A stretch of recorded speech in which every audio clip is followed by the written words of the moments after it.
Hello there and welcome. I'm Peggy. Thank you for letting us share a part of your day. And we have some interesting information for you. And of course, we'll have this website and the phone number where you can follow through. And I have a chance to learn. I've heard, as many people have, about Compass of Carolina, but I really didn't know what it was. And we're going to find out right now. And I'm so pleased to have two very special ladies here with me today.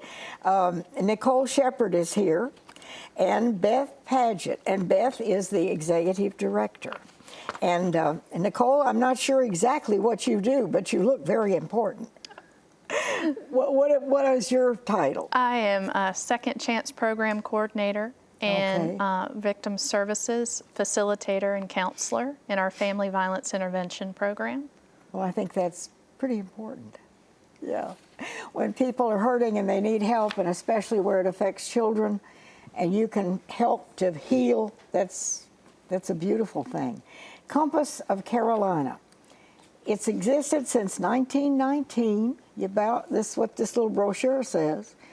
And what is your purpose? What have you accomplished, and what is your purpose now? Okay.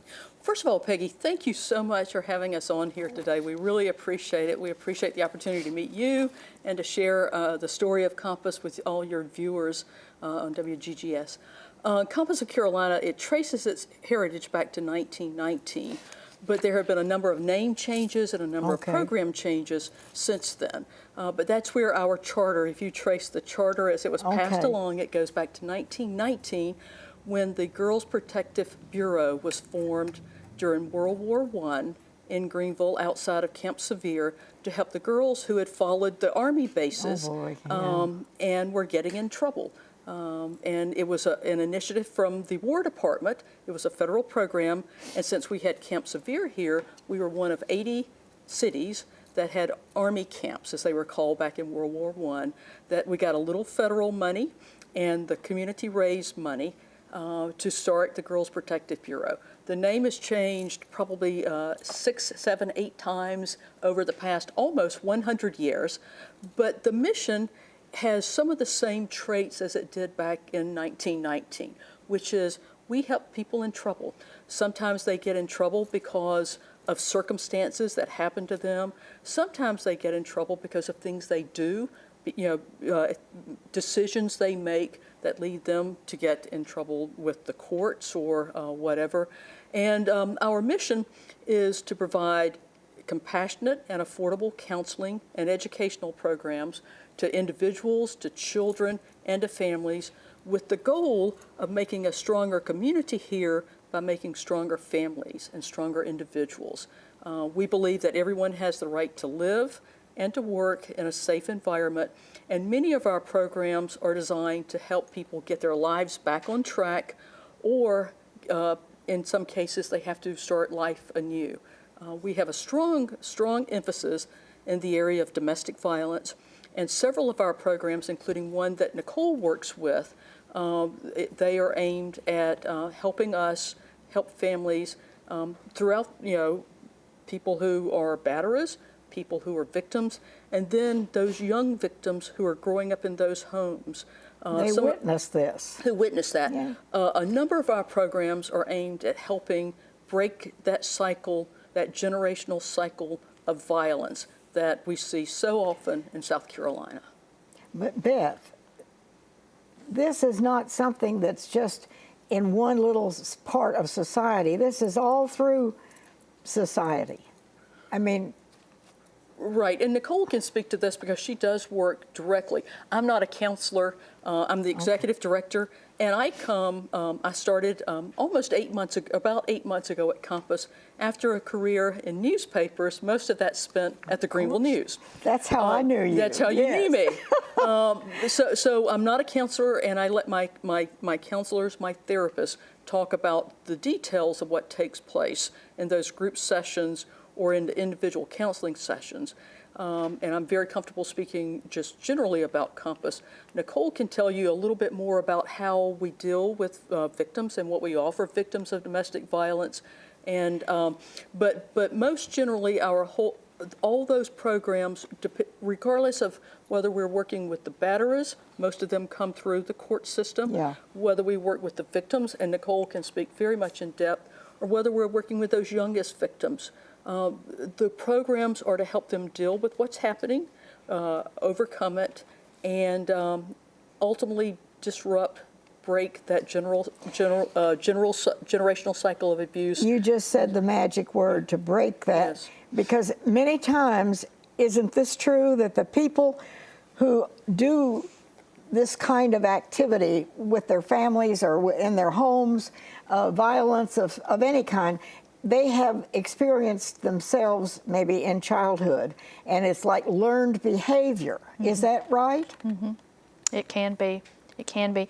I think the statistic, the latest one we heard was 70% of batterers have experienced, that are in our program, have experienced some type of abuse as a child in their home, family of origin, or at home they were raised.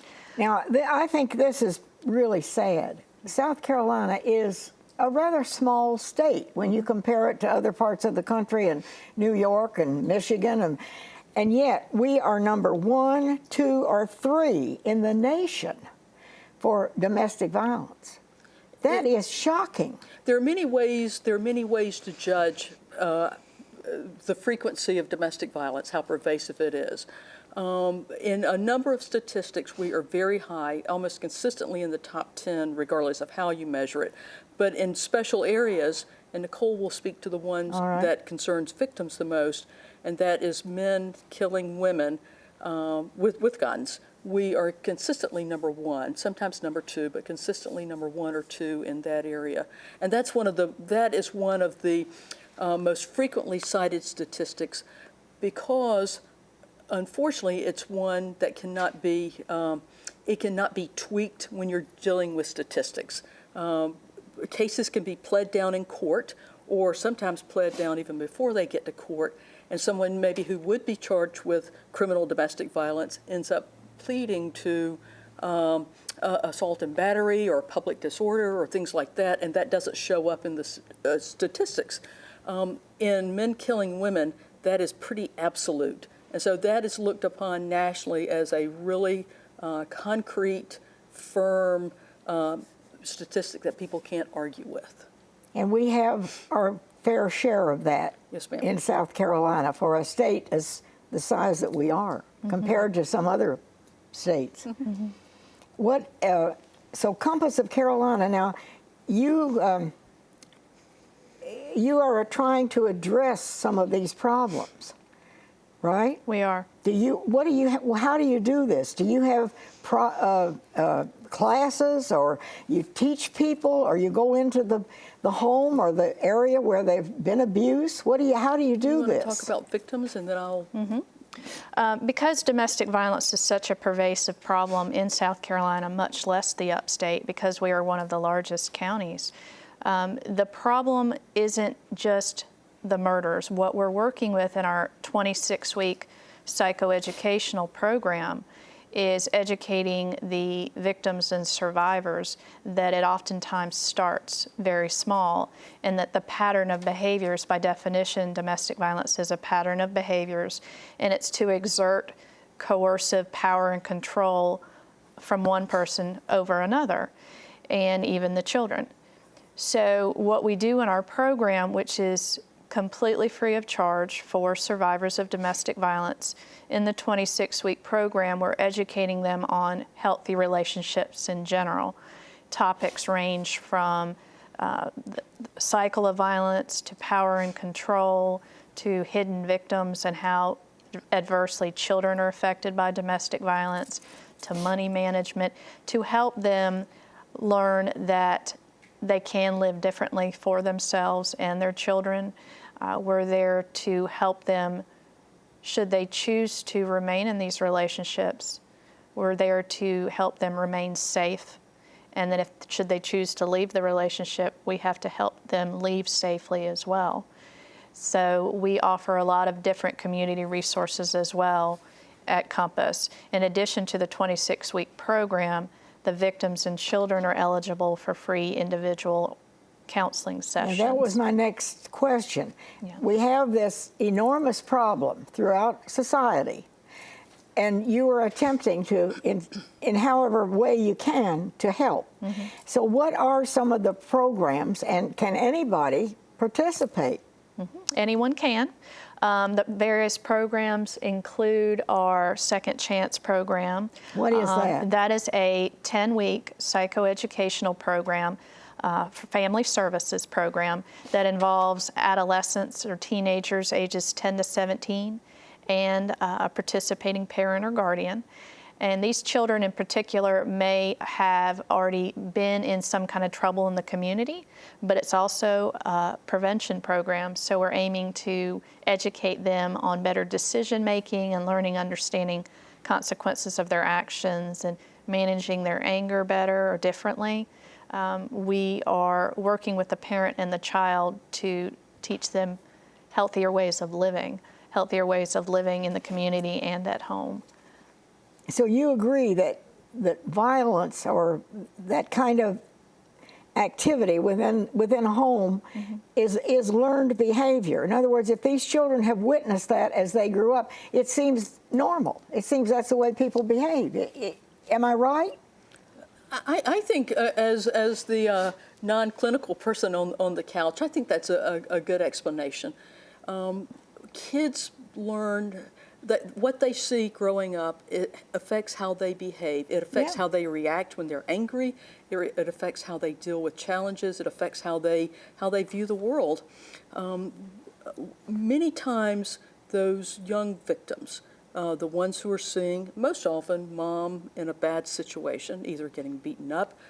As Solicitor Walt Wilkins said, the child hiding in the closet while the dad is beating up the mom. Oh. And those are cases that he sees in court sometimes.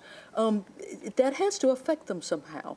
A lot of times their coping mechanisms, they deal with that in ways that, that affect them in as they become adults. Maybe they learn behavior where it's easier for them to get to sort of become traits where they are likely to become a victim in a home where they are subjected to domestic violence. Or in some cases, it's how they deal with anger, how they deal with frustrations in life, and just basically how they deal with those, believe it or not, the most intimate relationships in life. And we have to go to a break, but I want to ask you, could you define what is domestic violence? I mean, there are lots of ways. Do you have to absolutely hit somebody? What is it? Domestic violence, by definition, is a pattern of behaviors. And the key word there is pattern of behaviors. And it's essentially to exert power and control over a person. The 6 different types of abuse include, obviously, physical is the most recognizable, financial, spiritual, mental, verbal, and sexual. And so what we're doing in the classes is attempting to educate the victim that even though you haven't been hit, and there are some that have not been physically hit, that there are other types of very detrimental abuse that may be going on. Okay, we're going to go to a quick break, and we do have for you, of course, a phone number. So stay with us. We'll be right back.